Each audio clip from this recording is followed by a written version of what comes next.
All right, I know what you're thinking. We did this comparison test just to rile up the fanboys. And you'd be right, except that there is a compelling argument here, that 2011 Mustang GT is every bit as good as the iconic BMW M3. Let's look at the numbers.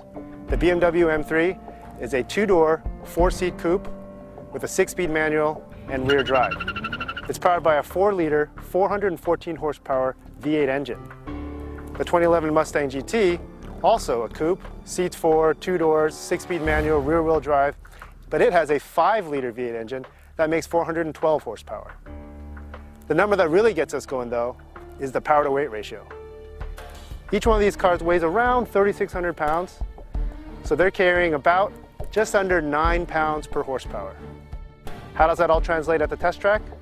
Let's find out.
Okay, so that's how they perform at the test track, but we want to know how they drive. So we brought out professional racing driver Randy Popst here to test drive these two cars back to back.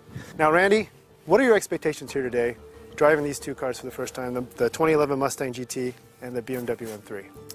Well, they've got the same horsepower rating, and yet they're coming from very different lineages. I'd say the Mustang is the underdog, but we've seen a lot of improvement in the Mustang over the last several years, including our Motortrend best handling and best driver's car tests. So the Mustang has something to prove. The M3 we know is the proven quantity. It has gotten heavier. It's really powerful. I mean, it's an enjoyable road car, and it'll be interesting to see if the Mustang can stack up to one of the best Europe has to offer. All right, let's go find out. Coming onto the front straight, about 4,200, we got good torque. Shifting up in the new Mustang, fourth gear. I like the shifter, I don't love it. Setting up for a fast sweeper, we're balanced. I like the balance. Hard into the brakes, a lot of brake dive. Turns in, there's that torque, 3,200. But I'm running third gear, I don't think it can take the power in second gear. It's got enough torque, a little drifty on the entry in a good way. Good balance from the Mustang. It's got a lot of brake dive, a little soft in these track conditions. In terms of the shock absorbers, we're in the S's, good steering response, but those shock absorbers can't keep up with that quick weight transfer. Again, this fast sweeper, reasonably good balance. I love the braking, firm brake pedal, good power from the brakes, a lot of brake dive. Good balance, see this? Not much wheel in the car as we come out on the straight. Motor pull strong. Over the hills, a little hairy through here. The car kind of flies over the big bumps. Down into the braking, we stand right on the nose, but it rotates nicely. I like that. An enjoyable car to drive. Certainly the best Mustang ever in terms of handling. Sorry, 1965 Shelby, guys, but this thing will destroy it. Back out onto the straight. It's putting the power down well. Just enough to loosen it up and have a good clean balance across the finish line. I think it's a great package. Sure is a fun car to drive. And I think you could race the Mustang if you wanted to, as is. Best part of the car is the engine. The power is strong. Second best part of the car is the balance. Not a very pushy car, and I like that. Much better balance than the Camaro. Sorry, Camaro guys. It doesn't have the torque the Camaro engine does, but it definitely has power. I believe the Mustang would destroy the Camaro. In the M3, it's got some tough competition.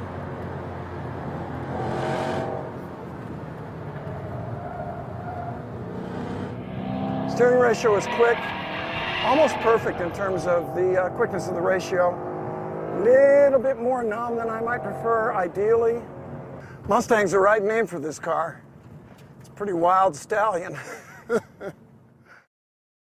Okay, we're winding up the start of the lap. I'm going to second gear because the M3's got taller gearing, more revs. I can use the revs and the lower gear. Almost as if the M3's got less low-end torque than the Mustang. Wow, good control in the high speed. Yep, more shock control, kind of like might be expected.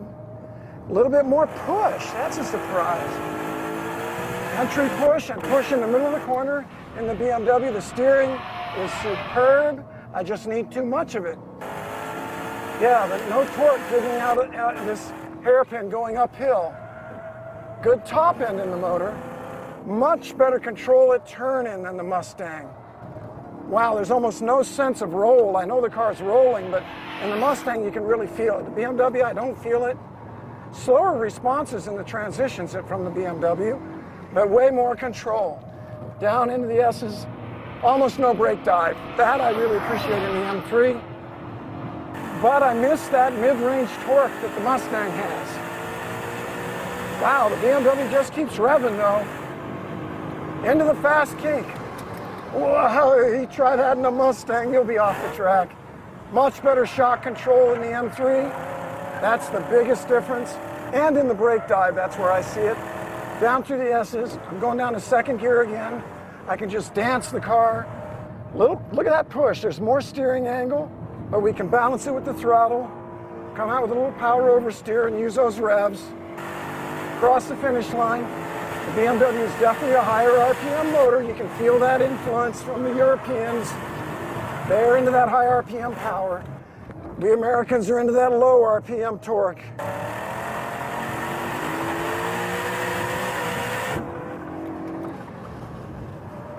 The BMW definitely has better shock control, very clearly. Less brake dive. The Mustang is better balanced, less understeer. Mustang's actually more fun as a result of that. I do like the accuracy of the BMW, but I'm a little frustrated by the understeer. Maybe it's less fun because it's easier. The understeer makes it a little bit kind of, I don't know, sort of dumb in a way. And whereas the Mustang, you need to be on top of that. The Mustang's the wild pony.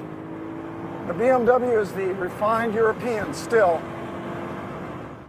Okay, so Randy, you've had quite an afternoon here driving the cars, got a chance to play around with them, do some really hot lapping, and then drive a lot for our cameras. What'd you think? Well, for one thing, I love working with Motortrend and driving these great new cars. It's been a great experience. The BMW and the Mustang are fabulous cars, and they're really rewarding for anybody that likes fast cars and sporty cars. You did say going into this you thought the BMW would be quicker. Do you still believe that? I have a feeling that it is because of the shock control. It was just so much faster in the transitions. Okay. Well, you were right, but the actual lap times only differed by less than 1/10 of a second. Wow! So the BMW ran a 1:27.67. The Mustang ran a 1:27.76, so it was a 0.09 difference in lap time. Wow! What do you think about that? God bless America! Let's hear it for the Mustang. I mean, that's a surprise. Because the Mustang's the underdog here. It's way less expensive. And I say it's the overachiever. The Mustang benefits from its greater torque. It could really come off these tight corners and pull real strongly, whereas in the BMW, it's a very high revving engine in the European style. It takes longer to get on the power band. But beyond that, I think it was the fact that the Mustang will use all 4 tires. That's the balance that it has. On entry, you can get the car to rotate a little bit, whereas the BMW had a fair amount of understeer, and the understeer slowed down its exit speeds. The Mustang also, believe it or not, I thought it was superior under braking. I'd be curious to see the data. It had a lot of braking grip, so To me, that is a giant win for the Mustang GT because the BMW is such formidable competition. So, there you have it. The BMW M3 beats the Mustang GT at the track by the slimmest of margins, less than 1/10 of a second. Our pro racer Randy Popes says that's enough to count as a giant win for the Mustang. And he has a point. After all, the M3 costs over $25,000 more than the Mustang GT. But we see it differently. Though the new 5-liter Mustang's performance officially puts the world on notice, the stopwatch doesn't lie. A win is a win, even if it's by less than the blink of an eye. The M3 is still just a little bit better than the Mustang at the track, for now.